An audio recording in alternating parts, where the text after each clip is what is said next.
சாமானியன் குரல் தேசியவாதிகளுக்கு எனது பணிவான வணக்கம். அதாவது முதலமைச்சர் ஸ்டாலின் கார் வாய் புளித்ததோ மாங்காய் புளித்ததோ அப்படிங்கிற அடிப்படையில் மத்திய அரசுக்கு மேலே ஒரு பெரிய அபாண்ட பழியை தூக்கி போட்டிருக்காரு. வழக்கமாக ஒரு அரசியல் பண்ணுறதுக்கு வேறு வழி இல்லை. கரண்ட் பில்லே கூட்டி விட்டாங்க. ஏதாவது நல்லது செய்தீங்களா மக்களுக்கு அப்படின்னு பார்த்தா இல்லை. தமிழர்களுக்கு அப்படிங்கிற அடிப்படையில் அடையாளப்படுத்துவார். ஆனால் தமிழனும் கிடையாது. தமிழர்களுக்கு ஏதாவது நல்லது பண்ணியிருக்காங்களா? பண்ணலை. தமிழ் மொழிக்கு ஏதாவது நல்லது பண்ணியிருக்காங்களா? இல்லை. ஏழைகளுக்கு என்னதாவது நல்லது பண்ணியிருக்காங்களா? இல்லை. எல்லாத்தையும் பண்ணிட்டு இப்போ மத்திய அரசுக்கு மேலே பழி போட்டிருக்காரு. விஷயத்துக்கு வந்துடுறேன். என்ன அப்படின்னா, தமிழக கல்வித்துறையை முடக்கும் வகையில், இது நேற்றுக்கு அவர் பேசினது, தமிழக கல்வித்துறையை முடக்கும் வகையில் 20 ஆண்டுகளுக்கு மேலாக செயல்படுத்தப்பட்டு வரும் அனைவருக்கும் கல்வி இயக்க திட்ட நிதியை கூட நிறுத்தி வைத்துள்ளனர். இந்த விஷயம் இதுவரைக்கும் வெளியே தெரியலை. அனைவருக்கும் கல்வி அப்படிங்கிற திட்ட நிதி மத்திய அரசு வழங்கிக்கிட்டு இருந்த 20 வருஷத்துக்கு மேலாக வழங்கிட்டு இருந்த நிதியை வாங்கி தான், மத்திய அரசு கொடுத்த நிதியை வாங்கி தான் இங்கே டீச்சர்கள்லாம் சம்பளம் போட்டங்கிற கதை இவ்வளவு நாளாக நமக்கு தெரியல. இவங்க ஏதோ தமிழக அரசு பள்ளிக்கூடத்தை ஒரு பட்ஜெட்டை போடுது, அதில் கல்விக்குன்னு ஒதுக்குறாங்க. அப்படின்னா கல்விக்கு நிதி ஒதுக்குறதை என்ன செய்கிறாங்கன்னு தெரில.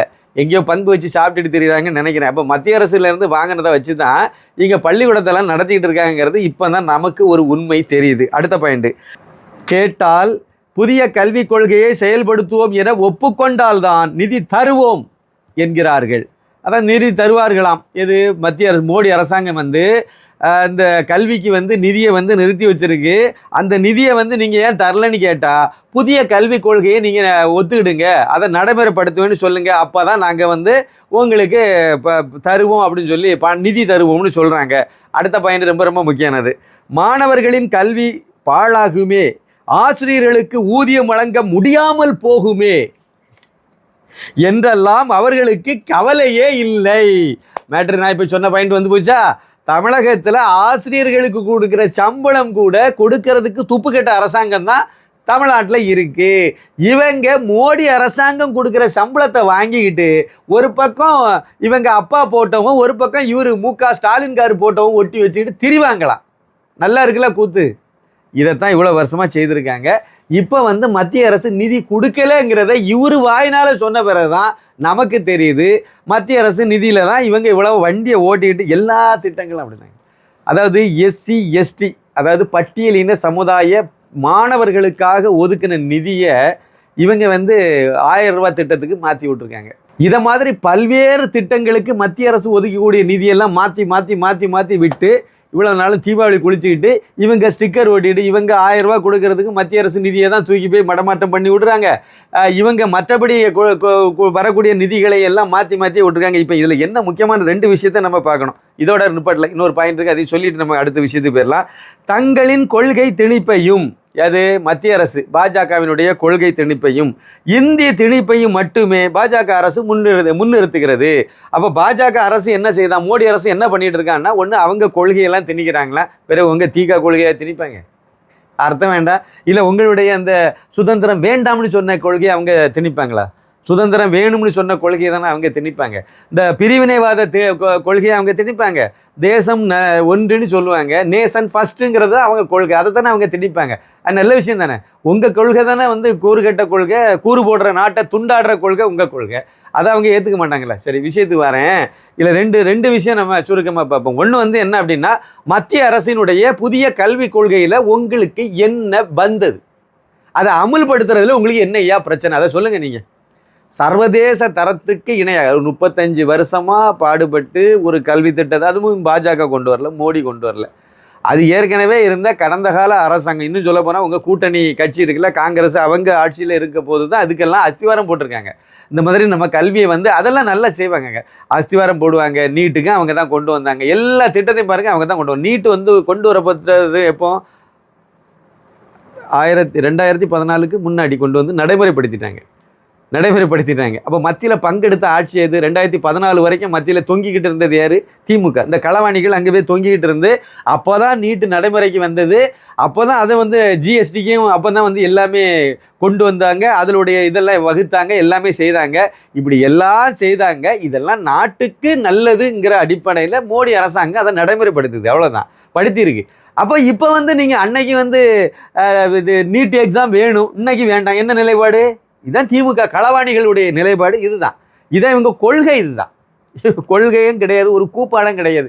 கொள்ளை அடிப்பது மட்டுமே இவர்களுடைய கொள்கை. அதைத்தான் அப்பப்போ அவங்க செய்துடுவாங்க. எங்கெல்லாம் அந்த கூப்பனை பானைக்கு கையை போட முடியலையோ உடனே பதட்டம் வந்துடும். அது மத்திய அரசு இந்தியை திணிக்கிறதுன்னு சொல்லிடுவாங்க. இப்போ என்னென்னா மத்திய அரசாங்கம், மோடி அரசாங்கம் நடைமுறைப்படுத்தக்கூடிய இந்த புதிய கல்விக் கொள்கையானது சர்வதேச தரத்தில் இருக்குது. சரியா? மாநில மொழிகளுக்கு, அதாவது பிராந்திய மொழின்னு சொல்கிறோம் பார்த்தீங்களா, வட்டார மொழி, பிராந்திய மொழி எது வேணாலும் வச்சுடுங்க. அதாவது நம்ம மாநில மொழின்னு நம்ம எடுத்துக்கிடுவோம், தமிழை எடுத்துக்கிடுவோம். தமிழ், மலையாளம், கன்னடம், தெலுங்கு, இது மாதிரியான வங்காளம், இது மாதிரியான மாநில அந்த பிராந்திய மொழிகளுக்கும் முக்கியத்துவம் கொடுத்துருக்காங்க. அப்போ மொழியையும் வளர்க்குறாங்க. நீங்கள் அந்த மொழியிலேயே சொல்லிக் கொடுங்கன்னு சொல்கிறாங்க. ஆனால் கல்வி திட்டம் தரமாக இருக்குது, அது சர்வதேச தரத்துக்கு இருக்குது.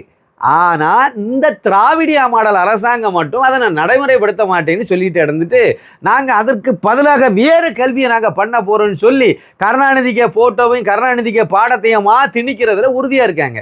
மத்திய அரசு நிதியை மட்டும் வாங்கிக்கிட்டு இவங்க அப்பன், மகன், பேரன், பேத்தி எல்லாருடைய இதை மட்டுமே தான் கல்வி திட்டம்னு வச்சிங்கன்னா யார் ஏற்றுக்குவாங்க? எப்படி நிதி தருவாங்க? காங்கிரஸ் இருந்துச்சுன்னா சரி, எப்படியோ ஏமாற்றி எடுத்து வாங்கி வாழ்க்கையை ஓட்டுனீங்க, கொள்ளை அடிச்சுட்டு இடந்தீங்க. இப்போ மோடி அரசாங்கம் இருக்குது, அவர் கரெக்டாக கழுத்தை பிடிச்சிட்டாரு. நீ அதை நடைமுறைப்படுத்த, அதில் உனக்கு என்ன பிரச்சனை அதை சொல்லும். அதை உனக்கு இந்தி வாழுது, தமிழ் ஒழியுதுன்னு சொன்னால் அதே சொல்லு. நீ இப்போ சொல்லு, நீ இந்தி தான் அதில் பிரதானமாக சொல்லிவிடு. இப்போ நவோதயா கல்வின்னு ஒரு கல்வி இருக்குது, நவோதயா பள்ளிகள். அது ராஜீவ்காந்தி காலத்தில் கொண்டு வரப்பட்ட 1985 அதை விதை போட்டது. 86 நடைமுறைப்படுத்தியிருக்காங்க. இந்தியாவில் உள்ள எல்லா மாவட்டங்களும் இருக்குது. உண்டு உறைவிட பள்ளி 6ஆம் வகுப்புலேருந்து 12ஆம் வகுப்பு வரைக்கும் உண்டு. மாணவிகள் அங்கே பிள்ளையை கொண்டு விடுற போதும் மிச்சத்தெல்லாம் அவங்களே பார்த்துக்குவாங்க. கிராமப்புற மாணவ மாணவிகளுக்கு 75 விழுக்காடு இடஒதுக்கீடு. அதில் சிட்டி நகர்ப்புற மாணவர்களுக்கு 25% மாணவ மாணவிகளுக்கு அதில் பங்கு. அப்போது கிராமத்தில் இருந்து வரக்கூடியவங்களுக்கு அதிக முக்கியத்துவம் கொடுக்குறாங்க. 1000 ரூபா 1500 ஃபீஸுங்க வருஷத்துக்கு. 1000 ரூபா 1500 தான் மொத்த ஃபீஸே. அதுக்கு அதுவும் இன்னமும் நிறைய பேர் கிடையாது. இந்த பழங்குடியின சமுதாயத்தை சேர்ந்தவங்க, பட்டியலினத்தில் வரக்கூடியவங்க, இவங்களுக்கெல்லாம் ரொம்ப அது கூட கிடையாது. பெண் குழந்தைகளுக்கு அது ரொம்ப கம்மியாக வச்சுருக்காங்க. இப்படியெல்லாம் நிறைய வசதிகளை எல்லாம் உருவாக்கி கொடுத்துருக்காங்க. அந்த நீட்டு இருக்குது பார்த்தீங்களா, நீட்டில் அதிகமாக ஜொலிக்கிற மாணவர்கள் நவோதயா பள்ளிக்கூடத்தில் படித்த மாணவர்களாக இருக்காங்க. அந்த அளவுக்கு அவங்களால திறமையாக அந்த நீட்டு எக்ஸாமில் பாஸ் ஆகி வர முடியுது. நிறைய போட்டித் தேர்வுகளில் அவங்க பங்கெடுத்து சாதனை நிகழ்த்துறாங்க. அப்போ அப்படிப்பட்ட ஒரு அருமையான பள்ளிக்கூடத்தை தமிழ்நாடை தவிர இந்தியா முழுக்க இருக்குங்க. இந்த கேடு கட்டவங்க தான் அதை தடுத்தாங்க. எதுக்கு என்ன காரணம் சொன்னாங்க? அதில் இந்தி, தமிழும் அதில் உண்டு. தமிழும் இருக்குது, தமிழ் இருக்குது, எல்லாமே இருக்குது. இவங்களுக்கு தமிழ் வளரணுங்கிற அக்கறையெல்லாம் கிடையாதுங்க. ஆங்கிலம் அழியக்கூடாது, ஆங்கிலம் வளரணும் அப்படிங்கிறது மட்டும்தான் இந்த திராவிடியா மாடல் கட்சிக்கு. அதை தவிர வேறு எந்த சித்தாந்தமும் கிடையாது. ஆங்கிலத்தை தூக்கி பிடிச்சிட்டே தெரிவாங்க. இந்தி படிக்கனால என்ன தப்பு?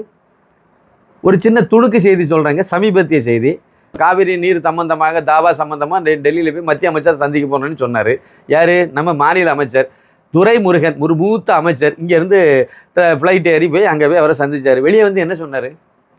அவங்க என்ன சொன்னாங்கன்னு எனக்கு புரியலைன்னு சொல்லிட்டு வந்தார். இப்படிப்பட்ட ஒரு கேடு கெட்ட கேவலமான அவங்களெல்லாம் அமைச்சரை வச்சிங்கன்னா விளங்குமா? என்ன புண்ணாக்கு போனார் இவர்? வெட்டி செலவு எதுக்குங்க? நம்ம வரி பணத்தில் எதுக்கு ஃப்ளைட்டில் போனார் இவர்? இவருக்கு எதுக்குங்க வெட்டி சம்பளம் கொடுத்துட்டு இருக்கீங்க? இல்லை, எதுக்கு கொடுத்துருக்கீங்க? ஆனால் முதலமைச்சர் மட்டும் யோகியதான்னு கேட்காதுங்க. அவரும் நிதி ஆயோக்கு கூட்டத்துக்கு போனால் இதே கதை தான் நடந்திருக்கும். அங்கே என்ன பேசுனாங்கன்னு எனக்கு தெரில, இந்த துண்டு சீட்டில் எழுதுனதை வாசித்தேன், அதையும் அவங்க கேட்கல அப்படின்னு சொல்லிட்டு வெளியே சொல்லியிருப்பார். அதான் நடந்திருக்கும். அவங்க இந்தியில் பேசுனது எனக்கு புரியலைங்கிறது அப்படி தானே அர்த்தம். இவர் ஒரு மூத்த அரசியல்வாதி. இந்த விளக்கண்ண தமிழ்நாட்டில் ஒரு மூத்த முன்னோடி அரசியல்வாதி இவர். விளங்குமா இது? அப்போ இந்தி படித்தா அதுக்கு தேவைங்கிறத சொல்கிறீங்களா? நீங்கள் இந்தி தேவை இருந்தால் நல்லதுன்னு சொல்கிறீங்களா? ஏன் நீங்கள் உங்கள் பையனுக்கு படிக்க வச்சிங்களா? உங்கள் வீட்டு பேர குழந்தைகளை படிக்க வைக்கிறீங்களா? ஏன் உங்களுக்கு என்ன போச்சு? மற்ற குழந்தையும் படிச்சுட்டு போட்டுமே. தமிழகத்தில் இருக்கக்கூடிய திமுக காரங்க நடத்துகிற அத்தனை, துரைமுருகன் உட்பட நடத்துகிற அத்தனை பள்ளிக்கூடத்துலேயும் இந்தி உண்டு. முதலமைச்சர் மு.க. ஸ்டாலின்காருக்கு மக இருக்குல்ல, சன்ஷைன் ஸ்கூல்னு ஒன்று நடத்துகிறாங்கல்ல, செந்தாமரை வேளச்சேரி பகுதியில், அந்த பள்ளிக்கூடத்துலேயும் இந்தி உண்டு. எல்லாருமே ஏவாவில் நடத்துகிற பள்ளிக்கூடத்தில் நீட்டு கோச்சிங் உண்டு, பொன்முடி நடத்துகிற பள்ளிக்கூடத்தில் எல்லாருலேயும் ஹிந்தி உண்டு. எல்லாரும் திமுக காரங்க நடத்துகிற அத்தனை 44 பள்ளிக்கூடம் தான் இருக்குது லிஸ்ட்டில். அத்தனை பள்ளிக்கூடங்கள்லேயும் ஹிந்தி உண்டு. ஆனால் கவர்மெண்ட் ஸ்கூலில் மட்டும் இந்தியை நாங்கள் வர விட மாட்டோம், தடுப்போம். நீங்கள் மட்டும் ஏங்க இந்தியை சொல்லிக் கொடுக்குறீங்க? நீங்கள் ஏன் சொல்லிக் கொடுக்குறீங்க? அப்போ அது என்னத்துக்கு? நீங்கள் அது என்ன, யாரை ஏமாத்துறதுக்கு? இவ்வளோ வருஷமாக இப்படி தான் ஏமாத்திட்டு இருந்தாங்க. மக்களுக்கு பெருசாக விழிப்புணர்வு இல்லை. இப்போ விழிப்புணர்வு வந்து போச்சு. அதனால தான் இப்போ வந்து என்னென்னா, இப்போ மத்திய அரசு கொண்டு வரக்கூடிய இப்போ நவோதயா பள்ளிக்கூடத்தை தமிழ்நாட்டில் விட்டிங்கன்னா 38 மாவட்டங்களுக்கு 38 பள்ளிக்கூடத்தை மோடி கொடுக்க தயாராக இருக்கார். நீங்கள் கொடுக்க வேண்டியது ஒரே ஒரு இதுதான், 28 ஏக்கர் நிலத்தை கொடுக்கணும், அவ்வளோதான். அதில் இருக்கக்கூடிய கட்டமைப்பை அவங்க கொடுக்குறாங்க, அவங்க ஆசிரியர்களுக்கு சம்பளம் மத்திய அரசு கொடுக்குது, எல்லாமே அவங்க பார்த்துக்கிறாங்க. ஆனால் நீங்கள் 5 பைசா கொள்ளையடிக்க முடியாது. இல்லை, அங்கே கிட்டிங்கெல்லாம் ஒன்றும் பண்ண முடியாது, எல்லாமே அவங்க பார்த்துக்குவாங்க. மாணவர்கள் நமக்கு வந்து ஒரு பெரிய வாய்ப்பாக அமையும். 38 பள்ளிக்கூடம் வந்துன்னா ஒரு பள்ளிக்கூடத்தில் நீங்கள் நினச்சி பாருங்களேன், 38 பள்ளிக்கூடம் தமிழகம் முழுக்க இருக்கு. பாண்டிச்சேரியில் 4 இருக்குங்க.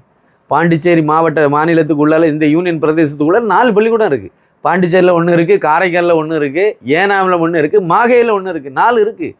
கேரளாவில் 9 11 இருக்குது. கேரளாவில், ஆந்திராவில், எல்லா மாநிலங்கள்லையும் இருக்குது.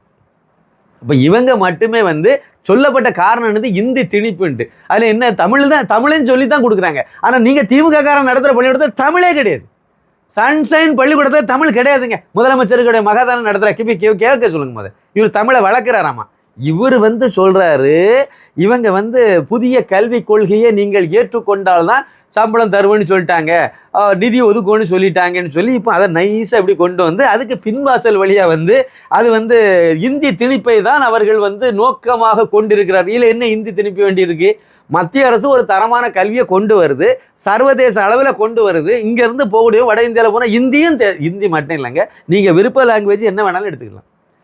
அந்த புதிய கல்விக் கொள்கையில் முக்கியமான ஒரு அம்சம் என்னன்னா, நீங்கள் 3வது ஒரு மொழியை படிச்சுக்கலாம். அந்த மொழி உங்களுக்கு விருப்பமான ஒரு மொழியாக இருக்கலாம். எந்த மொழி வேணாலும் நீங்கள் எடுத்து பாடமாக எடுத்து படிக்கலாம்.